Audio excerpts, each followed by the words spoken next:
Ma thèse a pour but en fait de reconstituer l'évolution des pédopaysages et des agroécosystèmes dans les Alpes du Nord, donc entre la période de l'Holocène jusqu'à l'Anthropocène à partir des sédiments lacustres. Donc si je dis ça d'une autre façon plus compréhensible, donc on va regarder en fait l'évolution de l'environnement, donc l'évolution de la végétation, des pratiques agropastorales et en lien donc avec le climat sur des périodes de temps qui vont aller du plus récent, donc aujourd'hui, jusqu'à 2000, 3000, 5000 ans.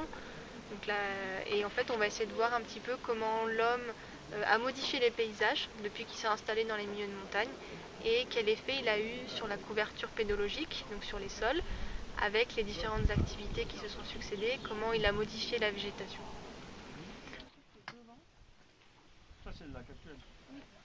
Alors tout d'abord, on a besoin d'un lac pour cette étude parce qu'en fait le lac ça nous sert d'archive.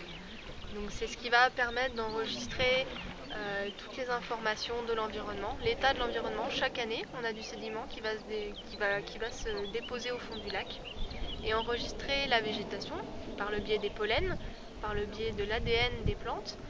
On va aussi retrouver l'ADN des animaux, donc des poissons, des mammifères.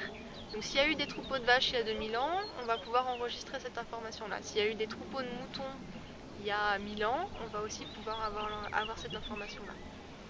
On a choisi le lac d'Arboin parce que c'est un lac, on va dire, d'altitude moyenne. On n'est pas encore très haut, donc on a un développement des sols et des activités qui est possible et qui est encore d'actualité puisqu'on fabrique encore du fromage autour du lac.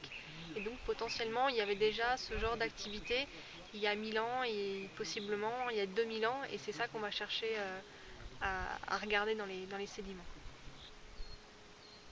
Alors tout de suite, avant que le sédiment, le tube finisse de sortir de l'eau, on va mettre un bouchon au bout, parce que le tube en fait c'est comme une paille, et on va finir de le reboucher par-dessus, donc avec de la mousse fleuriste qui va passer à travers l'eau et venir fermer le haut du sédiment. Puis donc on va recouper donc, le tube à la hauteur de sédiment dans le tube. Donc là c'est la limite du contact avec l'eau du lac. Donc sur le bas de la carotte, on a des matériaux, des sédiments qui sont beaucoup plus clairs. On a un changement de couleur à ce niveau-là, je ne sais pas si c'est visible. On a un sédiment qui devient beaucoup plus foncé. Ensuite ça change encore sur le haut de la carotte, où là on devient plus noir avec plus de petites taches qu'on voit apparaître à travers le tube. Donc on verra beaucoup mieux lorsqu'on coupera la carotte au laboratoire.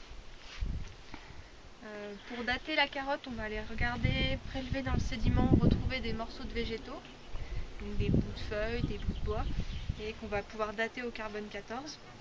Et sur le haut de la carotte, on va pouvoir dater avec des isotopes radioactifs qui ont été émis comme l'accident de Tchernobyl ou les essais nucléaires, donc qui ont fait retomber des petites particules qu'on va retrouver lorsqu'on va les mesurer.